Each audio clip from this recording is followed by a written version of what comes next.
So, good morning mga kabady. Another day, another blessing, and another vlog. So, ngayon mga kabady, May 14, 2024. Nakaano na kami? 11 kami nakauwi.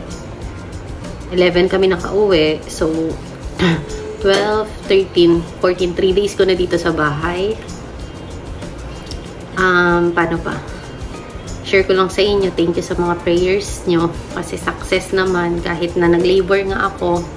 Then, emergency CS naman. Actually, talagang hindi na kinaya. Sabi ko, kakayanin ko nga. Kasi nga lahat naman ng anak ko normal.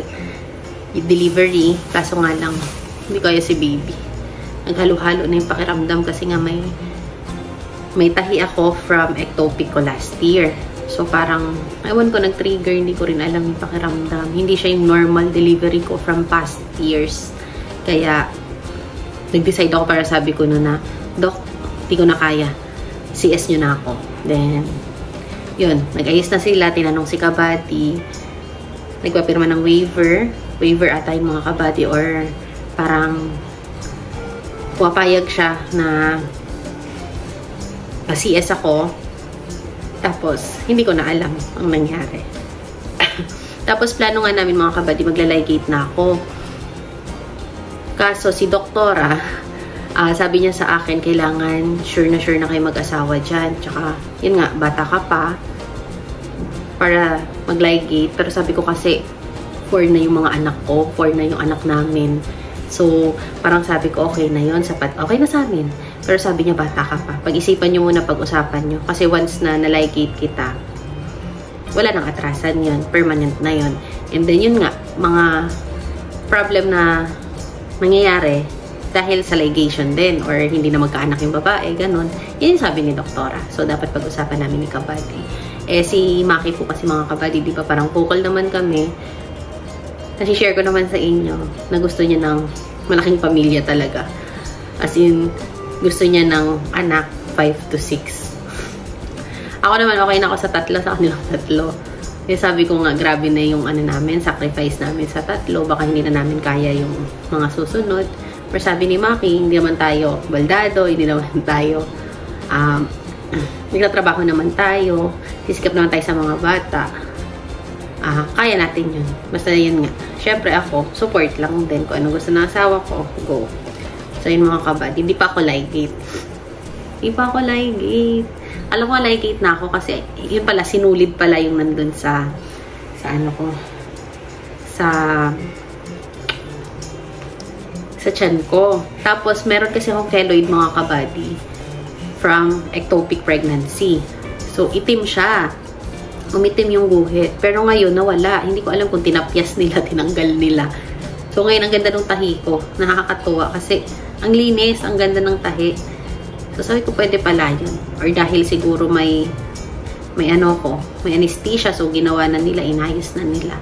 So, thank you kay Doc Gabriel. And then, sa buong staff, pati sa NE Medics Hospital. Nakakatuwa. Accommodating yung mga tao, yung nurses, asikaso, lahat. Lalo, nag-chills nga ako. Nung bago kami umalis, nag-chills ako mga kabady. Tapos, binigyan nila ako ng mga painkillers, pain relievers, na nirequest ko. Kasi sabi ko, hindi ko kaya yung dosage nung iba. Parang hindi na nag-e-effect sa akin. So, mas tinaasan nila. Okay naman. Tapos ngayon, pag uwi ko, sabi ko, Doc, bigyan mo ko ng dosage ng gamot. Parang dalawang pain reliever. Isa sa mild lang, isa sa pag hindi na talaga kaya. So, binigyan niya ako. So, thank you, Doc. And then, babalik kami ni JK. Actually, nandun si JK mga kabady. Napin na lang siya dyan. Tutulog siya. So, thank you rin kina Dada, kay Nika, kay Harvey. Kasi sila yung nag-aasikaso sa akin, sa amin, sa mga kailangan dito sa bahay. Kasi talagang di ako makakilos. So, ayun mga kabady. Tapos, exam ng mga bata. Hindi ko sila maasikaso. Si Nika muna nasa Taguig. Yung gantong pagtayo ko, hirap na ako nito. Kasi, masakit nga yung tiyan ko. Plus, sabi ni Ate Lourdes sa akin, huwag daw ako magsasalita.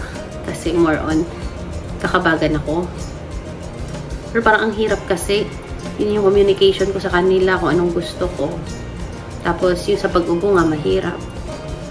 So, okay naman. Mahina lang. Kailangan ganito lang. Light lang yung boses ko. Tapos, si Maki pinapalusong ko kasi ang daming trabaho sa bukid. So, nung nakaraan, pagdating pa lang, ayun, gumagalaw siya. Pagdating pa lang mga kabady, nag-ano na si Maki. Nagpabaon na kami ng tubo para may pang inom na sila sa Lucky Farm. Tapos, after nun, ngayon naman si Kuya Jeff, inasikaso yung ilaw ng mga baboy kasi yung mga baboy naman ang manganganak. Tapos, after, sabihin natin 1 week, siguro, depende, or basta makalabas ako, kukunin ko yung pang fund namin sa pagbunga ng kalamansi.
Galing farm kasi ano pa. Galing palengke. Mahal 350 yung papaya. Sa farm wala pa kasing silay kaya wala pa kami makuha ulit. Umalis si Kabads, bumili ng ulam. Kasi nagpatulong siya kay Kuya Jeff. Nagpakabit siya ng ilaw sa farm. Pero sabi nga ni Kuya Jeff, hindi niya tatanggapin yung bigay ni Kabady. Kapag gano'n na lang daw, hindi na ata siya pupunta sa Lucky Farm. Sabi namin ni Kabady, hindi pwede. So, ang gagawin niya, bibili na lang ng ulam. Pang-ulam. Pang-ulam nila Kuya Jeff. Si Maki na bumili, tapos diretso na siya kina Kuya Jeff. Kasi syempre, trabaho rin yung mga Kabady. Negosyo ni Kuya. May pamilya. Kailangan kumita.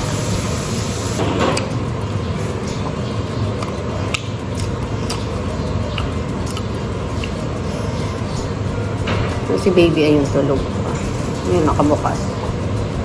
Para alam namin kung iiyak siya. Order ako kay na Leia ng ng balde, tapos liguan at saka palanggana ni baby. Tapos may message na lang ako by Saturday, Sunday. Kasi ako na, sabi ko kung pwede puti yung kulay. Dapat nga transparent. Pinahirapan ko. Kandi sabi ko okay lang kahit puti. Puti or blue. Basta pang lalaki and baby. Yung mga Kabady. Tapos, yun, nag-chills pa rin ako. Pero, dati 3 times a day. Ngayon 2 times na lang. So, medyo at least okay na. Tapos, stop na rin. Kasi, hirap umubo. Tapos, para ko mag-labor kagabi kasi may laking blood pang lumalabas sa akin. Pero 5 days na kami. 5 days na. Ay, tama. 5 days simula nilabas kasi busy. Parada ng Cabiao. Esperanza.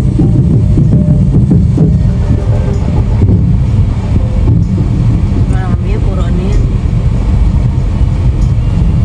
Nabayan.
Building.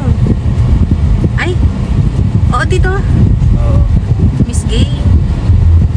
Ay, Lakambini. Besh, Lakambini. Oo, tama. Kasi tignan mo si ate, oh. Mga gay? Oo. Oo.